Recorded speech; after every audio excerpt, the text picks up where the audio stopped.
The Merriam-Webster dictionary defines accountability as an obligation or willingness to accept responsibility or to account for one's actions. In my research, I found a very strong link between trust and accountability. Like any trust relationship, this one too is reciprocal. If you behave in an accountable way, I will trust you. I will give you autonomy because I trust you not to abuse it. And you will then trust me and be even more accountable. Accountability cuts across many relationships, from personal to professional.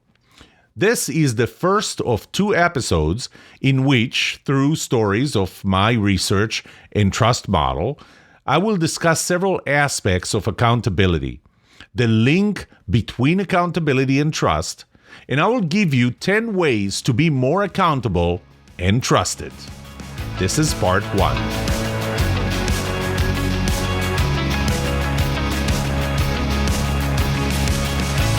Welcome to The Trust Show. I'm Yoram Solomon, your host, the author of the Book of Trust, and facilitator of the Trust Habits Workshop.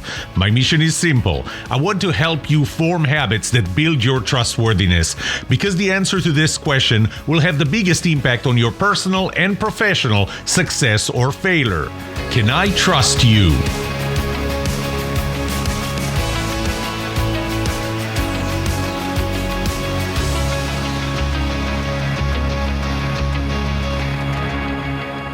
Before I start, I want to share some exciting news. The Book of Trust just came out in the 3rd edition, along with another book, and I'll tell you about that in a second. First of all, you have to understand that my thinking about trust keeps evolving. I refine things as I learn more things, I get more experience, I hear back from my clients, I facilitate workshops, and so I will continue to update the Book of Trust, and this is why the 3rd edition just came out. The 3rd edition, actually, there was a significant growth in what I know and how I think about trust in 2021, and so this new edition has 200 pages more than the 2nd edition. So now the Book of Trust, the 3rd edition, has 550 pages. Now, I don't expect people to read 550 pages. If you want to know all the research behind what I know, what I'm sharing, then read the Book of Trust, the complete Book of Trust. But if you just want to get the bare bones of what it is, the 8 laws of trust, the 6 components of trustworthiness, the 7-step process that will make you trustworthy, and a few of the stories, but not everything, not at the lowest details, I made a much simpler version, a much shorter version. It's called the Mini Book of Trust. It is the 3rd edition, even though it's the first time that it comes out as a mini book. Only 180 pages. It's the same form factor as the Can I Trust You book series. Much easier, much faster to read. You get everything. You just don't get the research behind it. If you want the research behind it, then go to the full Book of Trust. So that's one thing. The second thing is that the Trust Habits Workshop that I've been delivering over the last several years, that has evolved by itself, starting this year, starting now, it's offered not only as a half-day event, but also as a full-day workshop. It has a lot more activities that would help build trust, activities that will help understand trust better, and activities that make the event, a full-day event, much more fun. So now we can feel a full day with this workshop. Finally, I want to talk about this podcast itself. One thing that's going to change is that starting this episode, this season, the 4th season, seasons will have 12 episodes instead of just 10, only 10. So what I'm going to have is 4 seasons every year. So it's going to be the 1st quarter season, 2nd quarter, 3rd quarter, and 4th quarter. And each one of them will have 12 episodes. At the end of every season, I'll take 1 week off and go back into the next season. This is how we have 52 weeks in a year. So my first resolution for the year was actually that after 16 books, this year, 2022, I will not be publishing another book.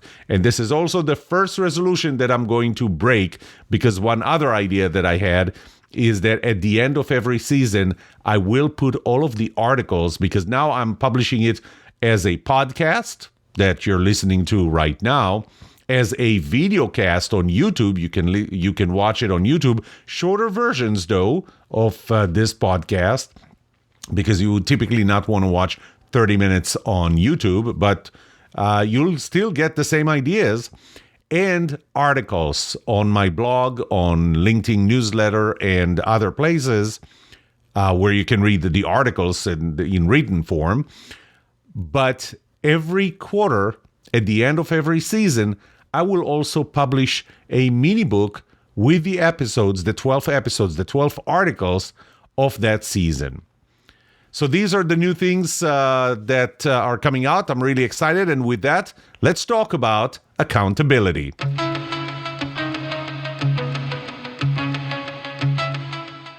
Some of you may know that one of my hobbies, at least, is flying and building and flying radio-controlled airplanes. Well, I went with a friend one day, and he was trying to be a bit of a show-off and showing his flying skills. Well, unfortunately, as soon as he took off with his radio-controlled airplane, his plane rolled over and crashed and caused some damage to the plane itself. And the first thing I noticed was that he started yelling and cursing and blaming things. So he blamed the airplane, he blamed the motor, he blamed the battery, he blamed the field, he blamed the wind, and everything except for one thing. You got it. He did not blame himself. And I remember that one time, well, I crashed airplanes more than one time, but radio-controlled airplanes, if you're just starting to listen now, not full-size airplanes. So I crashed radio-controlled airplanes. And the thing is, every time I crashed, I started looking for, what did I do wrong? What was it that I was doing wrong? And even if what I found was that a servo has failed, and that's why my airplane has crashed, my question to myself was, did I install it correctly? Did I use the servo beyond its specifications?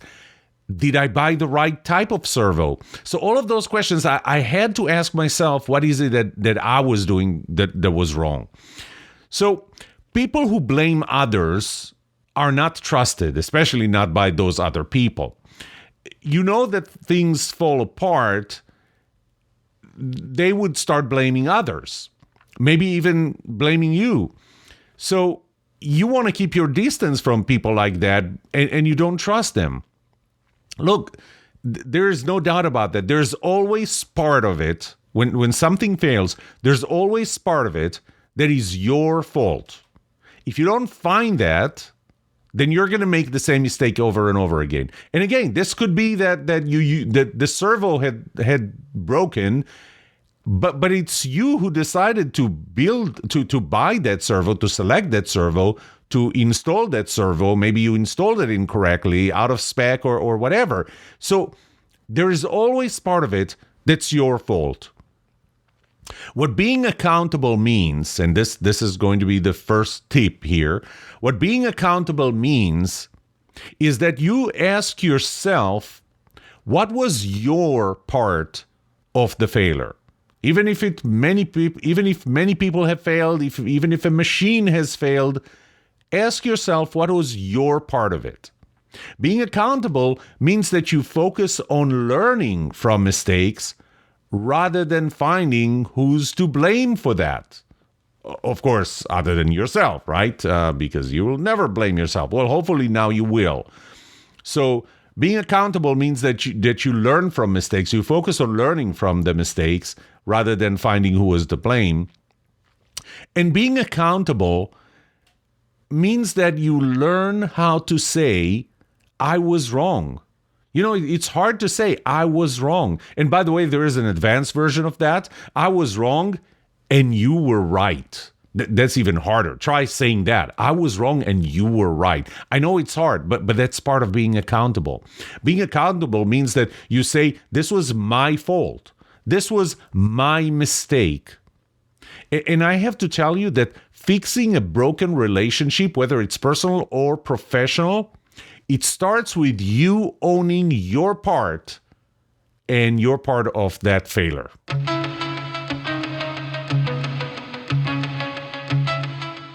sometimes it's kind of uncomfortable to ask someone to do something or to tell them that what you expect them to do.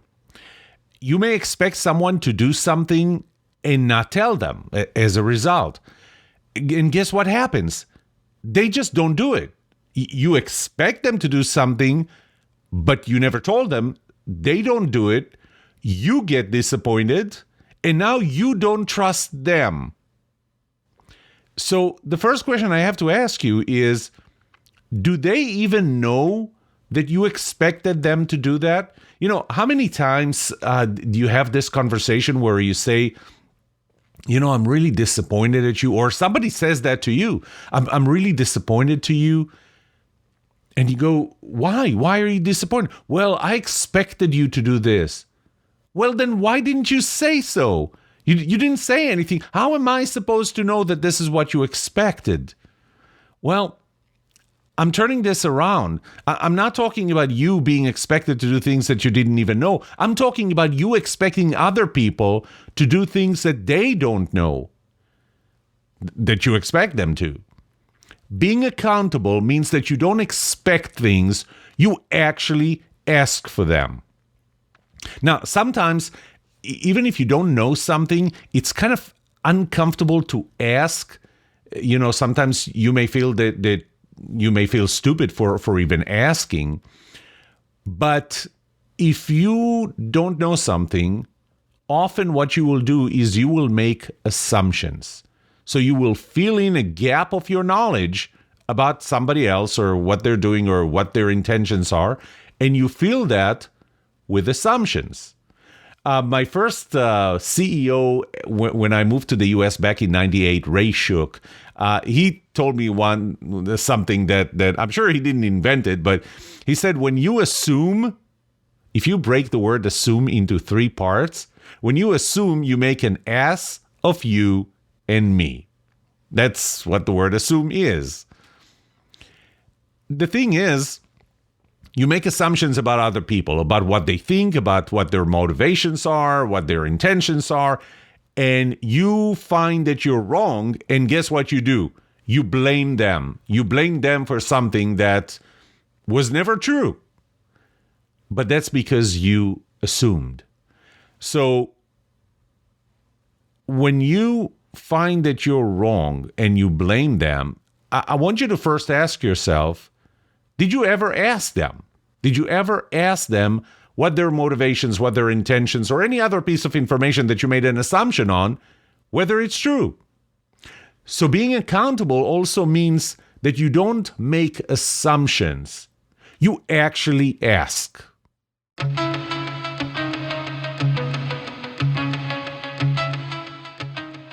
I want to remind you the 8th law of trust, and you can get all 8 laws in the first season of this podcast.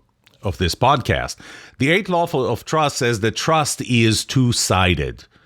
The trust that I have in you is the product of my trustability, my willingness to trust other people or people like you, whatever category you fit into, and your trustworthiness. So my trust in you is the product of my trustability and your trustworthiness. There's almost nothing that you can do about the former, my trustability, but there's everything that you can do about the latter, your trustworthiness. Often when I go to organizations and I talk about building trust, what you start getting is people blaming others for their actions, other people's actions, in preventing trust from developing. So the reason we don't have trust is because what that other person is doing and because of them. There's a saying that John F. Kennedy said in his inaugural address in 1961 that I kind of adopted here. Ask not what others can do to earn your trust. Ask what you can do to earn theirs. So being accountable means that you focus on your trustworthiness and not other people's trustworthiness, not whether you should trust other people. That's what being accountable is. Focus on your part. Focus on your trustworthiness. And this, by the way, is why the Trust Habits workshop and the Book of Trust and the whole Trust Habits framework focuses on building trustworthiness, not telling other people how they will be more trusted.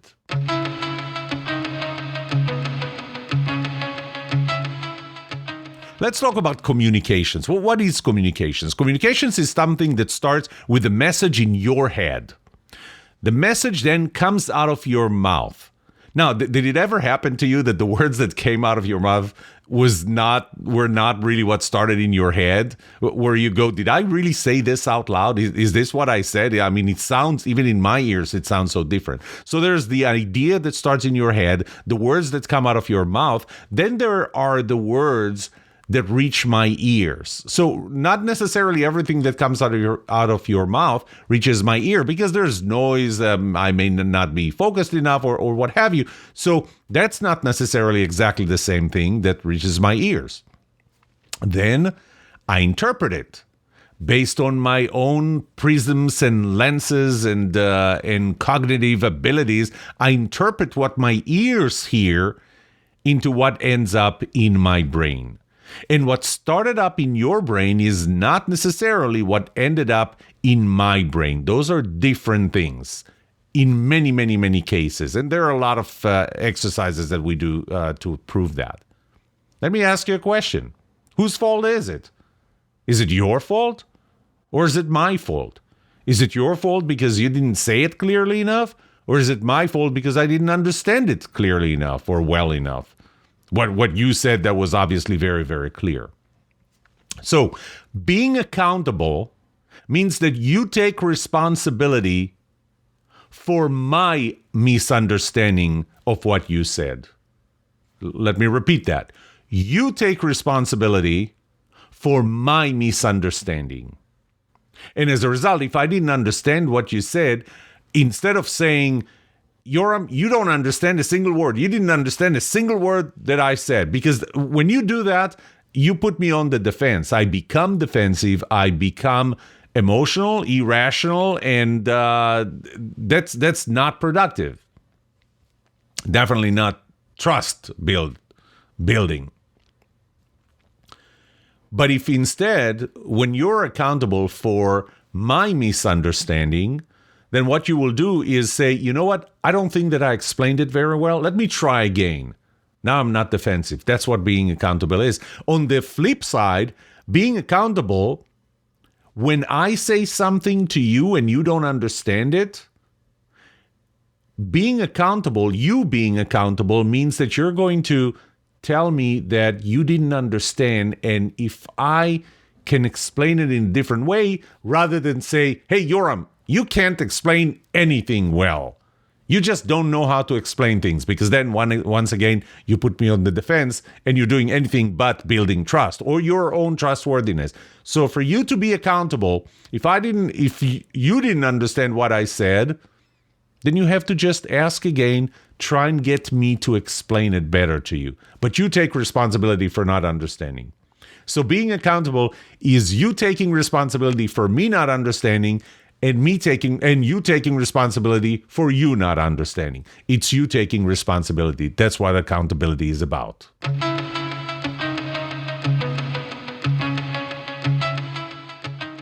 Now, unless you live in a vacuum, you will have noticed that we live in very sensitive times, very highly politically correct time. And we got to the point where we don't say what we mean. We're afraid of the awkwardness of somebody else misunderstanding what we're saying or taking what we said not the way we meant it. And frankly, we're being afraid of being sued over something that we said. And we see that a lot. And if that happens, then we don't say what we're saying. Then we don't say what we really mean. Now, as a result, we are not really holding a constructive disagreement, because a constructive disagreement is a disagreement where you can say pretty much everything. And, you have to do it in a respectful way, but not hold things back because you don't know how the other person, how sensitive the other person is. So we're not holding constructive disagreement. As a result, it reduces trust, it reduces productivity, it reduces creativity. So when you say something, and this is the reason why we're so careful, because when somebody is feeling hurt, when the other person is feeling hurt, they become defensive, they become emotional, they become irrational. And because they're defensive, typically what they would do is they would attack back. This erodes trust, and it does kill productivity and creativity. Being accountable doesn't mean that when I say that, say what you mean, say really what you mean, I don't. The opposite of political correctness is not being disrespectful. I'm not saying you should be disrespectful. Being accountable means that you are respectful to the other person. You don't say something that will intentionally hurt their feelings. But it also means that you tell them what you really think. Again, in a respectful way, not in a disrespectful way, but you have to tell them what you really think. Of course, like everything, there are two sides to this. Being accountable also means that you don't allow yourself, if somebody says something to you, that you don't allow yourself to get offended over whatever they said to you, even, especially, I should say, if it was not said with an intention of hurting your feelings. Because I'll tell you something, if I said something unintentionally, if I said something that hurt your feelings, it is 100% your decision to take it personally, become emotional, and irrational, with absolutely nothing to gain from it. I'll take it even a step further. Even if I said something intentionally, with an intention to hurt your feelings, it is still 100% your decision to take it personally, become emotional, irrational, still with absolutely nothing to gain. So being accountable is not only that you tell others what you think in a respectful way, but you really tell them what you think and what you feel. Being accountable also means that you don't allow yourself to get offended over everything that's being said to you. And especially but not only if it was not said with an intention of hurting your feelings. So being accountable is not being overly sensitive.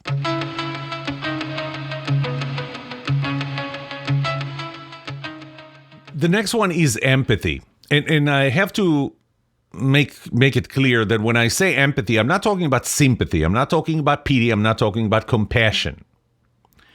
There's an exercise that I do in my workshops. Here, I'm telling you something that I'm doing in my workshops. You take the number 6 or the number 9, whichever, and lie it on the side. Doesn't matter left or right. Lie it on the side. Then you ask people, what do they see? Well, some people will see 6 and some people will see 9. Because guess what? 6 and 9 are just the same, kind of looks the same. It just, they're opposite. So there are two sides to every story. Trust me. There are two sides to every story. There's almost so far there has been no story that I heard that does not have a second side, another side. You know, babies and cats have something in common. Both, when babies were born and cats throughout their lifetime, believe that the world revolves around them. You can say I'm not a cat person. But as babies grow, they start kind of snap out of it, because first we teach them the golden rule, do to others what you'd like done to yourself. Well, here's the thing. I love sushi. I don't know if you love sushi. My wife can't stand sushi. So does it make sense that I will take my wife to a sushi restaurant on her birthday because that's what I'd like done on mine? Not necessarily, because she's another person. Remember, by the way, the third law of trust. Trust is personal. We're different people. Trust is relative. The other thing is, as our kids grow even older, we tell them to put themselves in other people's shoes. Well, when you put yourself in other people's shoes, the problem is those shoes are not your size. They're not your color. They're not your taste or design. So you can't really put yourself in other people's shoes. Empathy really is seeing things from another person's perspective as if you were them. So you have to really understand the other person to understand where they're coming from, because they may have different worries than you do. And if you put yourself as you are in their place, you're not going to have those worries. So you have to put yourself on their side as if you were them. You know, I read a research, I think it was 2017, that was based on the World Values Survey database. And based on that research, what they found, that database, they found that over the last 51 years, in 78 countries, the level of, they referred to it as individualism in both practices and values. And it's really self-centrism. It's really feeling that the world revolves around me. Over the last 51 years, in 78 countries, the level of individualism went up 12%. Now, you may think 51 years, 12%, what's the big deal?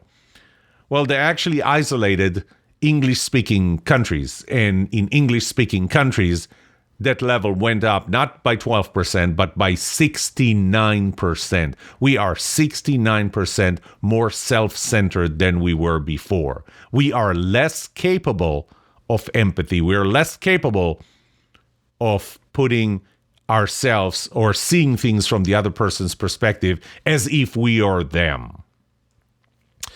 When you do that, when you are capable of seeing things from their perspective, seeing their side of the story, they will trust you. So being accountable means that you are capable of seeing things from the other person's perspective as if you were them. And I'm going to challenge, it's not a matter of capability, because I believe that everybody has the capability. I think it's a matter of intention and a matter of willingness. Your willingness to see things from the other person's perspective as if you were them. That's what being accountable also means. Oh, by the way, when you do see the other side of something, anything, you open your mind to new opportunities that you haven't when you used confirmation bias, when you only looked for your side, everything that supports your side of the story.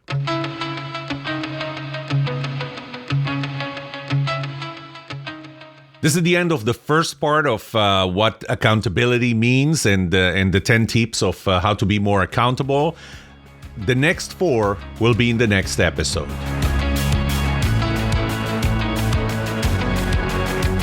What would you like to know about trust and trustworthiness? Let me know and I'll answer it in a future episode. I would love to hear from you. Email me at yoram@thetrustshow.com. If you like this episode, subscribe to the show so you will automatically get notified when I release a new episode. Rate it, write a review for this podcast, because those ratings help not only you, but also others looking for podcasts just like this. If you're looking for more resources to learn about how to build trust, be trusted, or know who to trust, look up my workshops at yoramsolomon.com/workshops, online courses at trustedatwork.com, find my books on Amazon, or go to my website, yoramsolomon.com. And remember one thing, the answer to these 2 questions will have the biggest impact on your personal and professional success or failure. Can I trust you? And can you trust me? Thank you for listening or watching The Trust Show.